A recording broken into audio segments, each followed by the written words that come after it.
오늘 우리에게 주신 하나님의 말씀은 에베소서 4장 1절부터 6절까지 말씀입니다.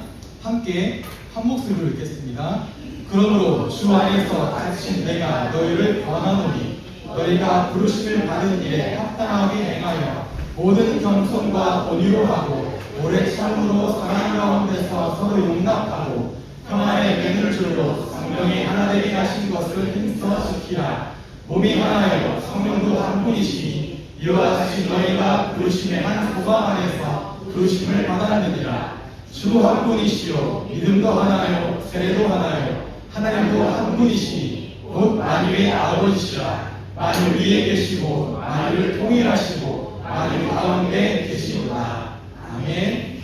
함께 읽은 말씀 가지고 하나됨을 힘써 지키라 라는 제목으로 주일 말씀을 함께 나누도록 하겠습니다. 오늘로 해서 우리가 이제 에베소서 4장으로 들어서게 되는데요. 진짜 오랜만에 에베소서로 다시 돌아오게 된 것 같습니다. 아마 6월 16일 날짜로 기록되어 있는데 그 이후로 아마 이제 세대 통합 예배, 맥주 감사 주일, 그다음에 여름 성화학교 말씀들을 쭉 나누다 보니까 한 달 반 만에 다시 에베소서로 돌아오게 되었는데 여러분 기억을 한번 잘 되살려 보았으면 좋겠습니다.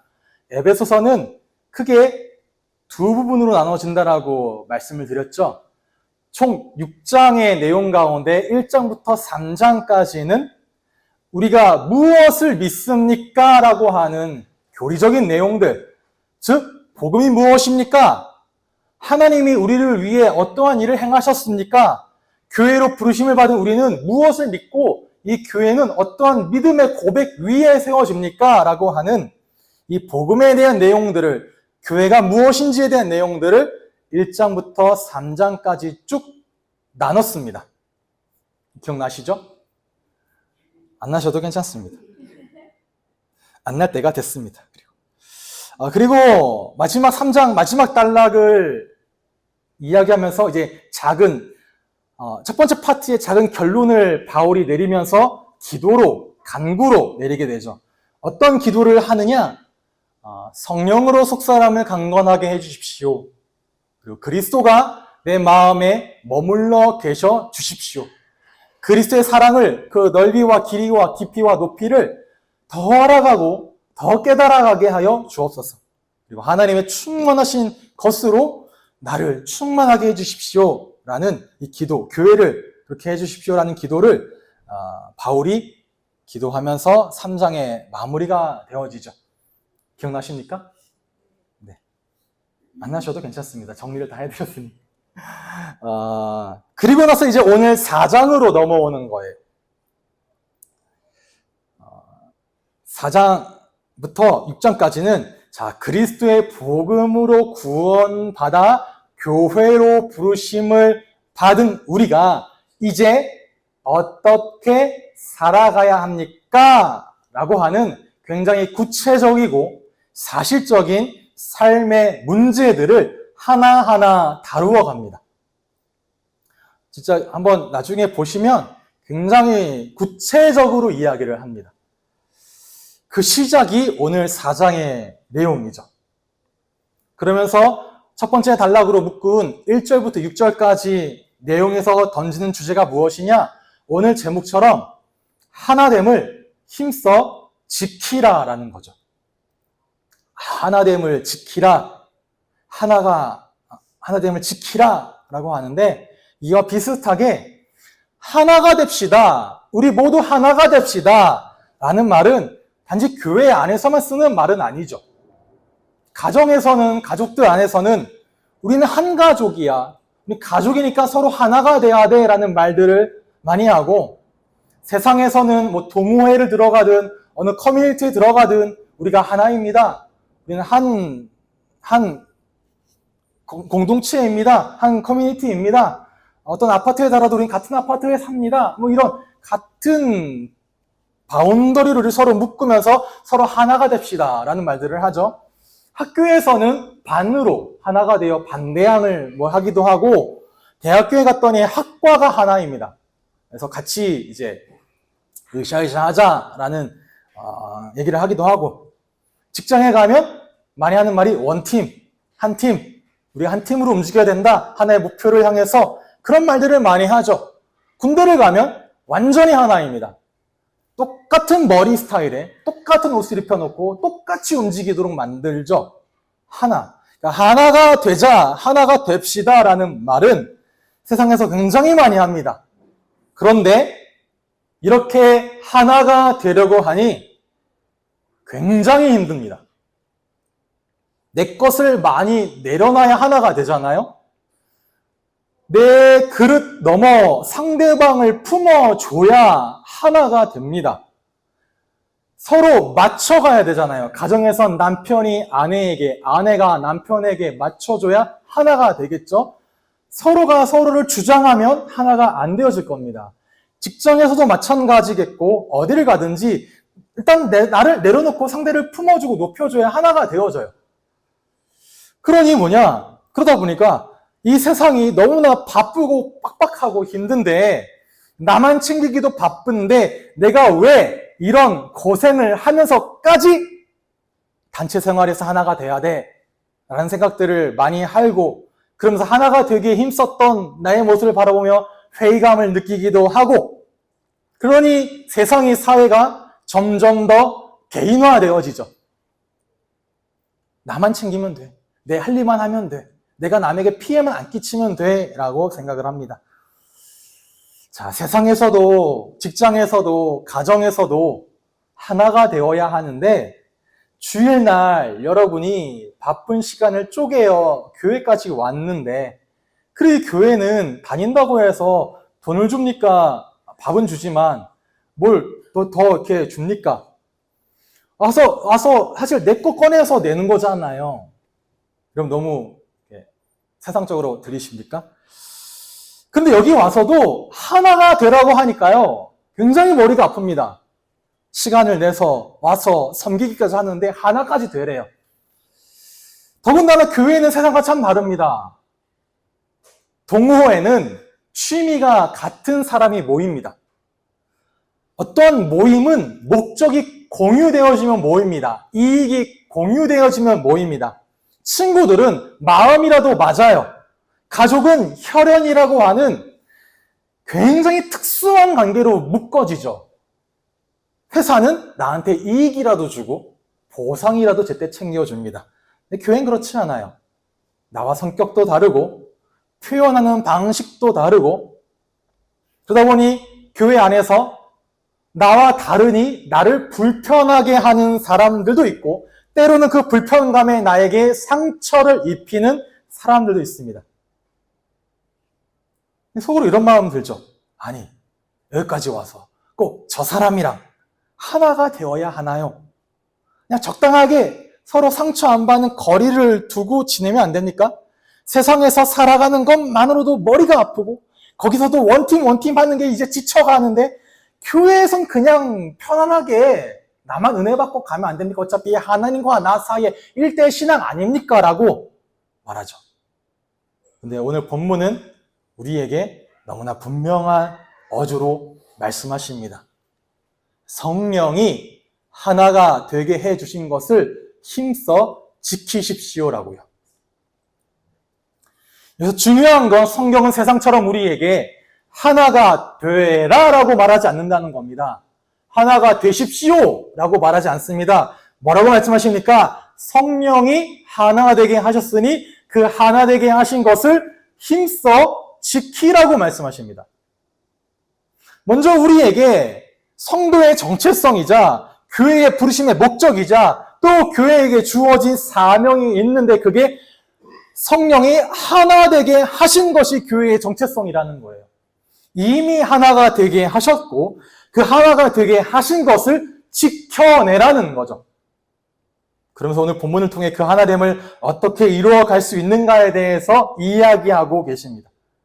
그러면 오늘 말씀을 통해 그리스도 안에서 한 몸으로 부르신 교회가 무엇인지를 다시 깨닫고 성령께서 이미 우리에게 주신 하나됨을 힘써 지켜가는 우리는 교회의 성도로 다 서게 되시기를 주님의 이름으로 축복합니다. 다 함께 1절 말씀 읽어보겠습니다. 시작.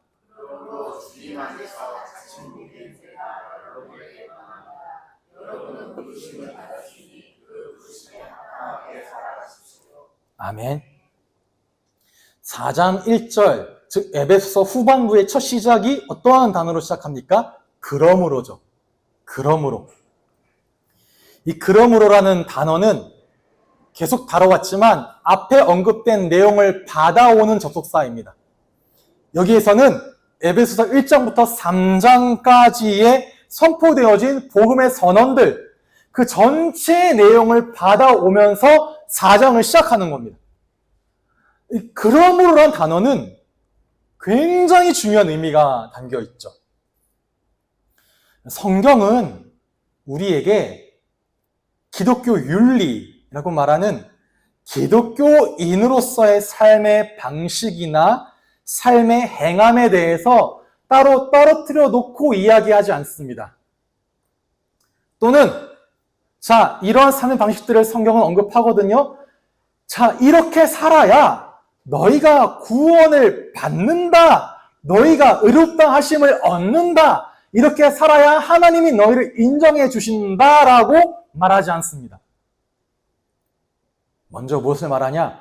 우리에게 베풀어진, 우리가 받은 그 은혜, 즉 하나님이 하신 일을 먼저 선포한다라는 거죠. 이건 구약에서도 신약에서도 마찬가지입니다. 여러분 나중에 한번 10계명에 나와 있는 출애굽기를 보실 때 21장인가 20장인데 보실 때 그 1절이 어떻게 시작하는지 보십시오. 나는 너희를 애굽 땅에서 인도하여 낸 여호와니라. 그러니 너희는 여호와 한 분만을 섬기라 라고 말하죠. 하나님이 하신 일, 애굽에서 인도하여 내신 그 은혜를 말하고 난 다음에 이렇게 하나님 백성답게 행하라고 말하죠.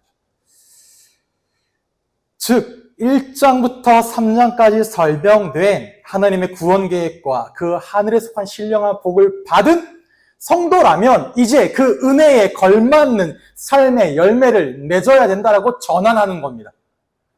어떤 은혜요? 삼위 하나님께서 우리에게 이러한 은혜들을 주셨습니다. 하나님이 우리를 창세전에 택하시는 놀라운 은혜를 베풀어 주셨고요. 예수 그리스도께서 그 피로 우리를 속량하시고 죄사함을 주사 우리를 구원하여 하나님과 가깝게 하셨습니다. 그리고 성령께서 우리를 하나님의 백성이자 하나님의 자녀로 인을 치시고 우리를 하나님의 충만하심으로 충만하게 하시니 그러므로 그 은혜와 그 부르심에 합당하게 살아가십시오라는 거예요. 그러므로 그 은혜에 합당하게 살아가십시오. 이러한 은혜를 받았으니 그러므로 그 은혜에 합당하게 살아가라는 거죠. 사랑하는 성도 여러분, 꼭 기억하셔야 됩니다. 동기가, 행함이, 순종이 앞서는 것이 아닙니다. 복음이 먼저 있고요. 은혜가 먼저 있으며 하나님이 하신 일이 앞서 있습니다. 그리고 그 은혜가 우리의 순종을 끌고 갑니다. 복음이 중심이 되어 우리가 그리스도의 성품을 닮은 삶을 살아갈 수 있도록 이끌어 가시는 거죠. 전에도 말씀드렸죠. 여러분, 복음이 주는 결과를 혼동하지 마시라고요. 복음이 무엇인지와 그 복음이 내 삶에 어떠한 것들을 일으키는지 혼동하지 마시라는 겁니다. 복음의 결과로 오게 되는 것과 복음이 혼동되어지니 우리는 또 무엇을 해야 되냐? 무엇을 하면 안 됩니까? 라고 하는 율법주의로 넘어지거나요. 반대로는 복음으로 구원받았으니 우리는 어떻게 행하여도 다 용납받을 거야 라고 말하는 반율법주의로 빠지게 됩니다. 많은 설교가들이나 신학자들이 복음을 설명할 때 한 외줄타기로 설명을 해요. 복음이란 선을 걸어갑니다.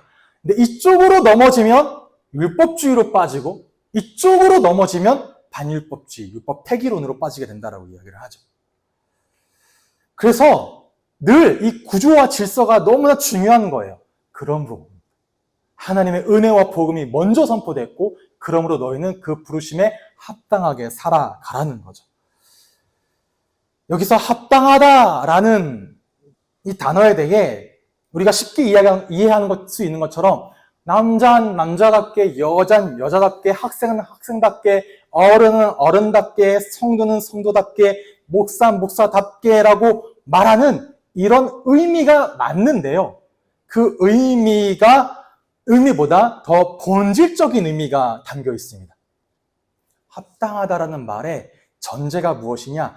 앞의 내용을 받아온다라고 했잖아요. 에베소 2장 21절부터 22절입니다. 함께 읽어보겠습니다. 시작!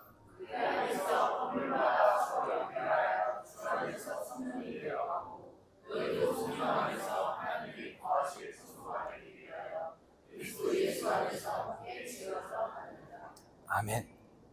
바울이 앞서 우리를 그리스도 안에서 함께 지어져가는 성전이라고 불렀습니다. 여러분을 성전으로 부르셨다라는 거예요. 성전을 구성하는 하나의 부분으로 부르셨다라는 겁니다. 합당하다라는 말은 우리를 하나님이 거하실 처소로 부르신 하나님께서 그 성전의 요소에 걸맞게 여러분들을 선택하시고 여러분들을 다듬어 가시고 여러분들을 불러내셔서 성전의 한 요소로 세우시는데 그에 적합하게 걸맞게 여러분을 만들어 가실 것이고 그렇게 서로 연결하여 함께 지어져 간다라는 겁니다. 그러면 부르실 때는 성전을 지을 때는 그 성전에 설계도가 있겠죠. 그 설계도에 합당하다라는 겁니다.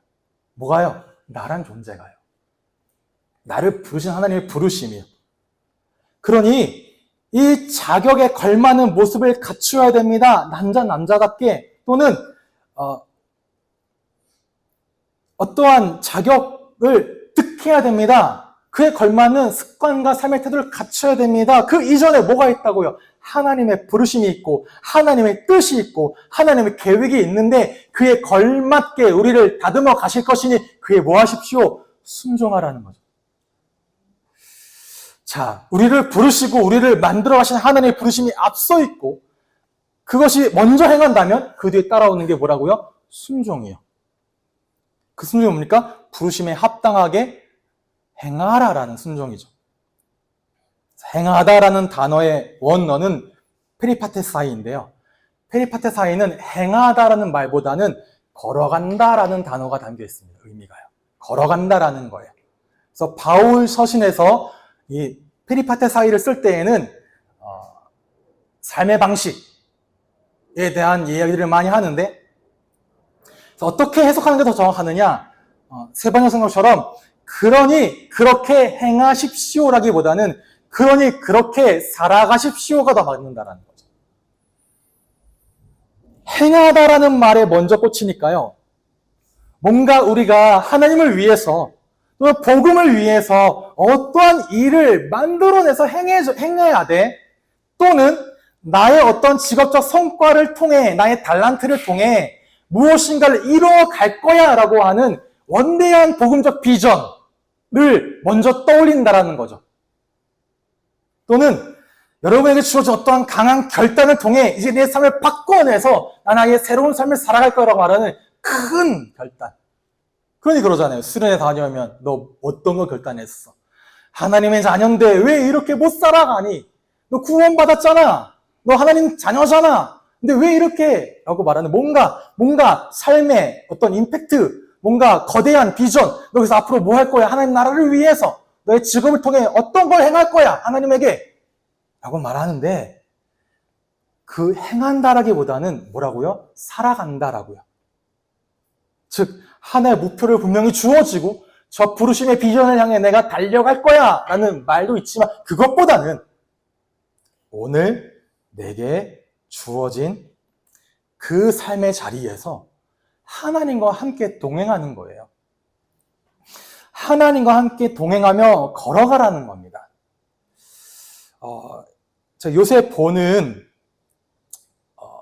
유튜브 컨텐츠 중에 하나가 뭐냐면 그 유재석 씨가 출연하는 뜬뜬이란 채널에 풍향중이라는 컨텐츠예요. 유재석, 지석진, 그다음에 양세찬, 그다음에 이성민 배우 4명이서 목적지도 없이 내비도 켜지 않고 지도만 보며 정해진 목적지인 익산향에 갑니다. 바로 질주하지 않아요. 국도를 타러 가는데 내비가 없어요. 그러니 그냥 지도를 보며 막 가는 거예요. 그런데 그 가는 일정 하나가 어디를 들르든 4명이 함께니까 재밌고 즐겁고 멈췄다가 가기도 하고 저기 들렸다 갈까? 들렸다 가기도 하고 뭐예요? 4명이 함께 걸어가는 거죠. 어떤 목적을 향해 질주해 달려가자가 아니라 함께 동행하며 함께 살아가는 겁니다. 그렇게 부르신 목적이 있어요. 그 부르신 목적에 함께 발을 맞추어 걸어가고요. 그 하나님이 이끄신 삶의 방향에 내 삶의 방향을 같이 맞춰서 함께 동행하는 것이 살아간다라는 겁니다. 그러면 그 부르심에 합당한 삶에 대해 구체적으로 언급하는데 그게 2절의 말씀입니다. 다 함께 읽어보겠습니다. 시작.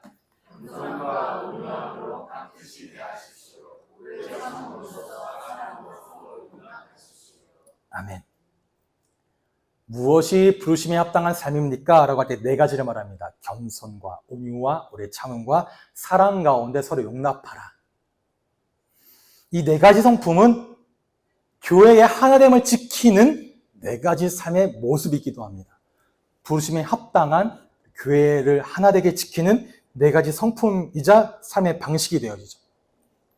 먼저 겸손입니다. 겸손은 단순히 나를 낮게 내려놓는 것이 아니에요. 그냥 겸양하는 것이 아닙니다. 겸손, 성경이 말하는 겸손은 하나님 앞에서 내가 서야 될 곳이 어디인지를 바르게 아는 복음적인 낮아짐입니다. 교회도 그렇지만 세상에서도 하나됨을 깨는 가장 큰 순간 언제냐? 겸손하지 않을 때. 그래도 내가 너보단 낫지 않아? 그래도 내 생각이 더 옳은 것 같은데 내 방식대로 해야 너와 우리가 실패할 확률이 떨어질 건데 라고 생각하고 말하고 행동하면 하나됨이 많이 깨지겠죠. 그러니까 나는 옳아, 넌 틀렸어. 그럼 내 생각과 내 주장을 너무 강하게 드러나면 세상에선 싸움 나게 됩니다. 겸손하기만 하면 좀 하나 되기가 쉬울 텐데 겸손이 참 어려워요. 노래도 있잖아요. 근데 이 겸손을 언제 발견하게 되느냐라고 하면 바로 우리가 그리스도의 십자가 앞에 서서 그 십자가의 보혈을 통과할 때입니다. 그때 우린 비로소 겸손하게 되어집니다. 복음은 우리를 겸손하게 만들어요. 왜냐하면 십자가 앞에 서면 우리 모두는 다 은혜가 필요한 죄인이기 때문에 그렇습니다. 그 십자가 앞에서 내가 얼마나 옳은지, 내가 얼마나 의로운지 주장할 수가 없어요. 그걸로 나의 죄를 씻을 수가 없거든요. 그 앞에서 설 때 하나님, 나는 은혜가 없으면 살 수 없습니다. 그리고 고백할 수밖에 없게 되고, 그래서 복음은 내가 중심이 되지 않고요. 내 기준이 절대적으로 서지 않게 합니다. 내 생각이 항상 옳지 않음을 알게 됩니다. 누구 앞에선? 그리스도 앞에서는. 복음은 내가 중심이 아니라 하나님 중심이 되시고 이런 내가 하나님께 용납받은 사람이고 그래서 나에게 늘 하나님의 은혜가 필요함을 알게 하죠. 이 사실을 알 때 우리는 겸손하게 되어집니다. 이 사실을 아는 사람이 겸손한 사람이라는 거죠. 그게 겸손입니다. 두 번째가 뭐냐? 온유죠. 온유는 유약하다라는 게 아닙니다. 힘이 없어서 그냥 꼭 참고 있는 모습이 아니죠. 온유는 충분한 힘을 가지고 있되 그 힘이 복음으로 다스려지는 것을 말합니다. 우리는 어떠한 피해를 입은 만큼 보복하고 싶죠. 운전을 하는데 끼어들면 나도 끼어들고 싶습니다. 제가 예전에 강남에 가서 운전을 하는데 강남을 가면 비싼 차들이 많잖아요. 제가 길을 잘 모르니까 내비를 봐도 좌회전 차선 들어오다가 직진해야 되는 거리인 거예요.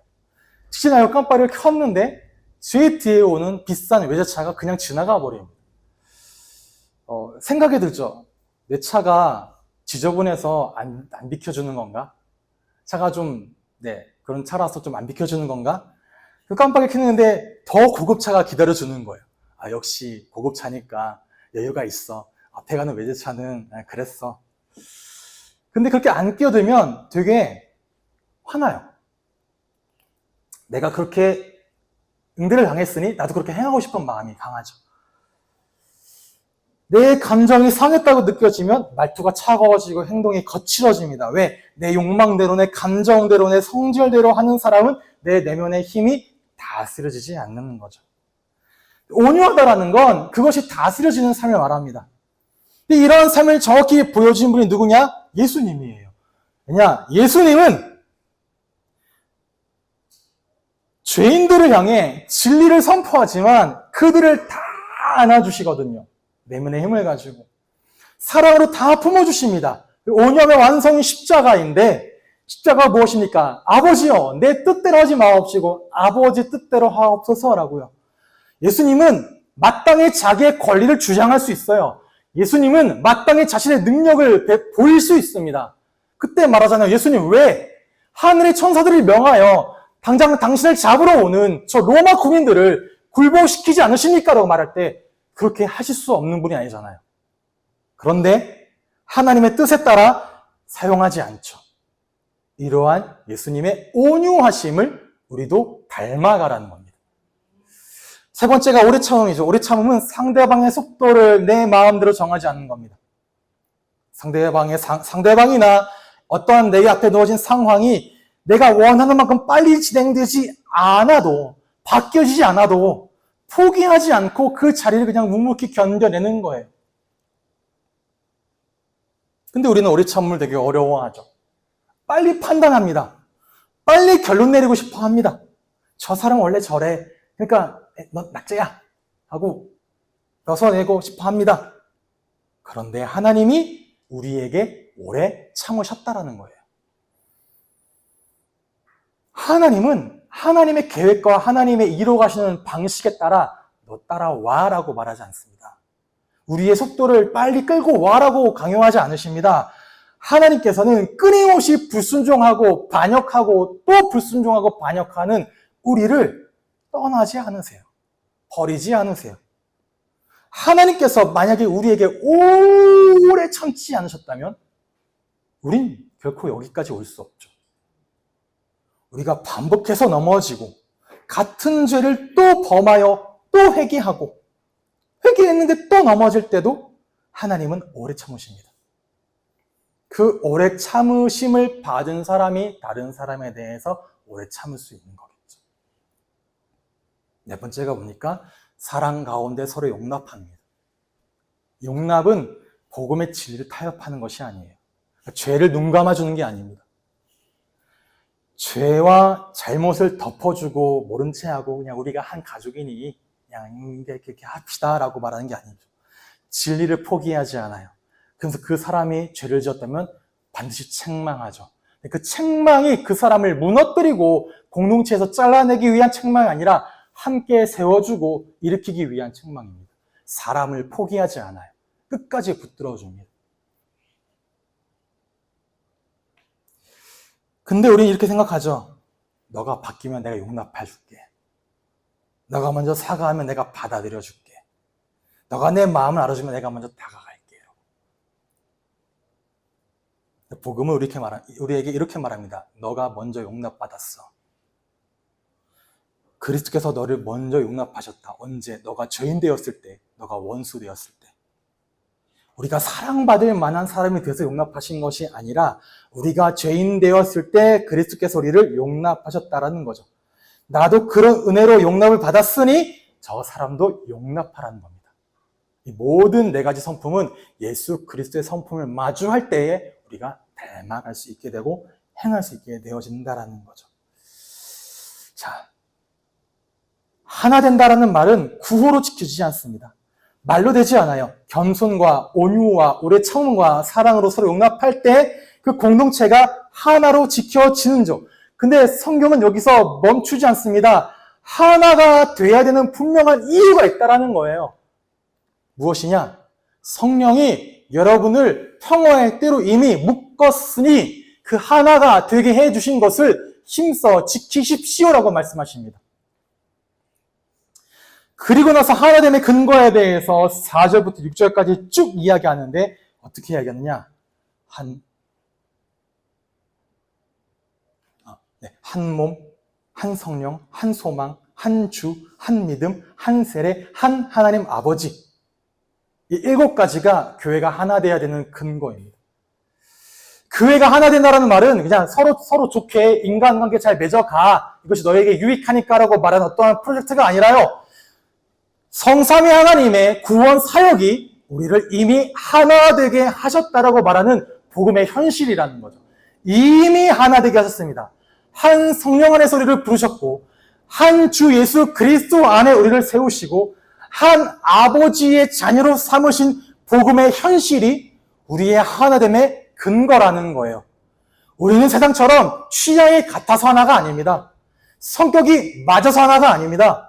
같은 세대여서 하나가 아닙니다. 같은 배경이어서 하나가 아닙니다. 같은 지위여서 하나가 아닙니다. 또는 교회가 운영되는 방식에 대해서 같은 그림, 같은 색깔, 같은 말을 내서 하나가 아닙니다.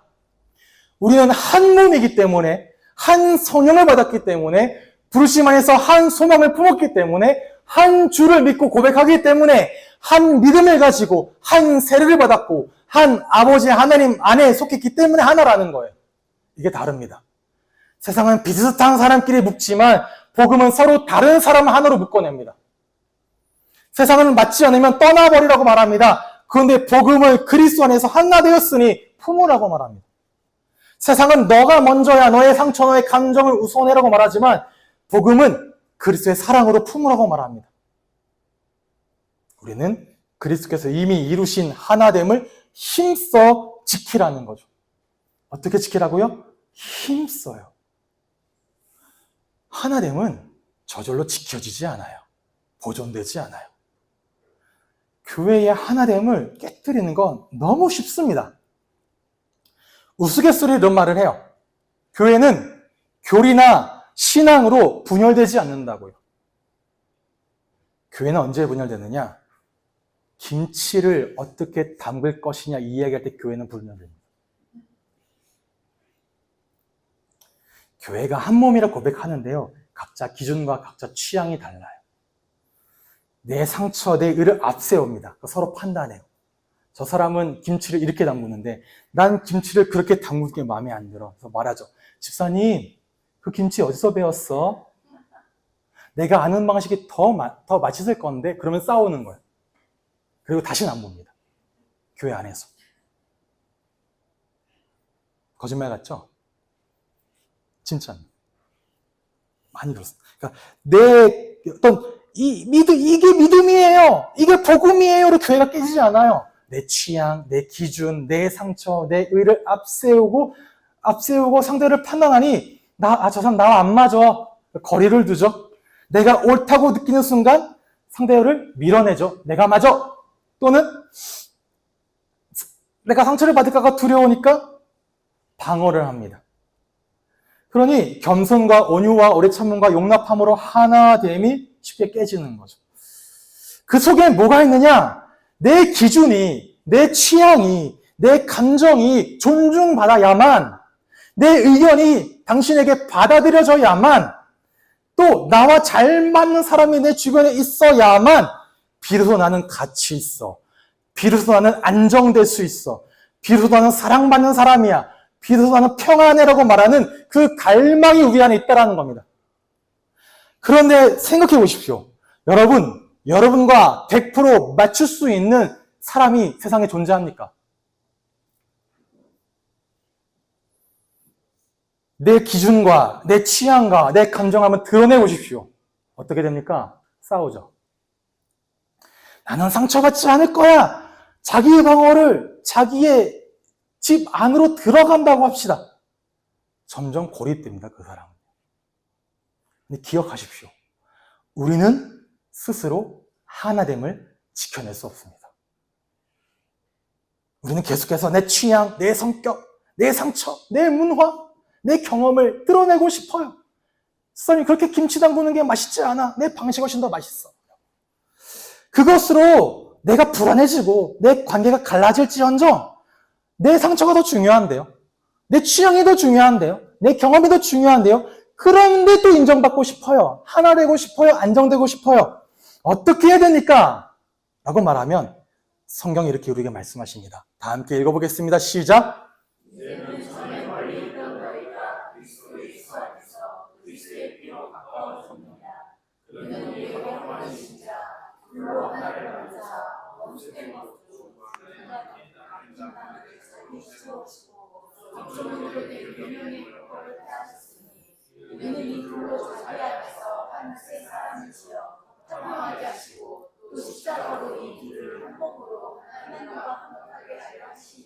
아멘. 우리 스스로는 하나 될 수 없어요. 그래서 그리스도께서 하나 되게 하시는 겁니다. 그리스도께서 우리의 모든 죄와 우리의 모든 죄악의 결과와 우리의 적대하고자 하는 마음을 다 담당하십니다. 겸손하고 온유하신 하나님, 우리에 대해 오래 참으신 주 예수 그리스도께서 사랑으로 우리를 먼저 용납하십니다. 그렇게 해서 하나님과 우리 사이에 온수된 거 아니라 지극히 멀었던 유대인과 이방인 사이를 허무신 것처럼 나와 너의 담을 허무시죠. 그리스도는 둘로 하나를 만드시고 한 성령 안에서 한 아버지를 고백하게 하십니다. 그러므로 교회의 하나됨은 우리가 새로 만들어내야 되는 목표가 아닙니다. 이미 이루시고 성령께서 주신 복음이죠. 그래서 우리는 그리스도를 의지할 때 비로소 부르심에 합당하게 살 수 있습니다. 그리스도 안에서 그 은혜에 합당하게 겸손과 온유와 오래 참음과 사랑으로 서로 용납하며 성령께서 하나 되게 하신 것을 지켜갈 수 있다는 거예요. 어디 안에서? 그리스도 안에서요. 묻죠. 목사님, 그래서 상처받는 건 어떻게 해요? 라고요.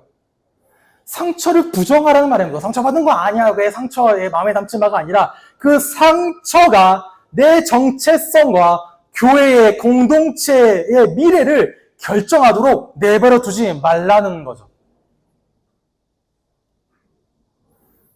저 사람은 안 바뀌고 나만 노력해야 됩니까? 그러면 누가 먼저 시작하셨다고요? 그리스도가 먼저 시작하셨다고요. 저 사람과 상관없이, 나와 상관없이 그리스도가 먼저 자기 몸을 내어주셨습니다. 그러니까 우리는 사람에게 보이고 사람에게 인정받기 위해 힘써 지키는 것이 아니라 그리스도의 몸, 내 사랑하는 주님의 몸을 세우기 위해 기쁨으로 순종하게 되는 거죠. 말씀을 맺겠습니다. 교회의 하나됨은 하나님의 먼저 일하심이 있는 겁니다. 성삼위 하나님께서 우리를 하나되게 부르셨죠. 이미 주신 하나됨을 귀하게 지켜가는 것이 우리의 일입니다. 우리는 자주 내 오름을 드러냅니다. 내 취향이 더 중요해요. 내 감정이 더 우선이에요. 가정에서도 직장에서도 만남에서도 그 안에서도. 그래서 내 감정과 내 상처를 지키기 위해서라면 잠깐의 거리둠은 마땅히 여겼습니다. 그 못을 뭐하라는 거예요? 돌이키라는 거예요. 다시 십자가를 바라보라는 겁니다. 왜요? 그리스도께서 나를 가장 낮은 겸손한 자리에서 만나 주셨으니 나도 겸손할 수 있는 거죠. 그리스도께서 나를 온유하게 대해 주셨으니 나도 남을 온유하게 대해 줄 수 있는 겁니다. 하나님이 나를 오래 참으셨기에 나도 오래 참을 수 있는 겁니다. 그리스도께서 죄인인 나를 버리지 않고 그 사랑으로 용납하여 받아들여 주셨으니 나도 다른 사람을 포기하지 않는 거죠. 예수님의 세족식을 기억하십시오. 한 사람 한 사람 가장 낮은 자리에서 그 제자들의 발을 씻겨주십니다. 그리고 뭐라 말하세요? 내가 너희에게 이렇게 하였으니 너희도 그렇게 해야 된다라고. 뭐가 먼저입니까? 예수님의 섬김과 은혜와 복음이 앞서죠. 그렇습니다.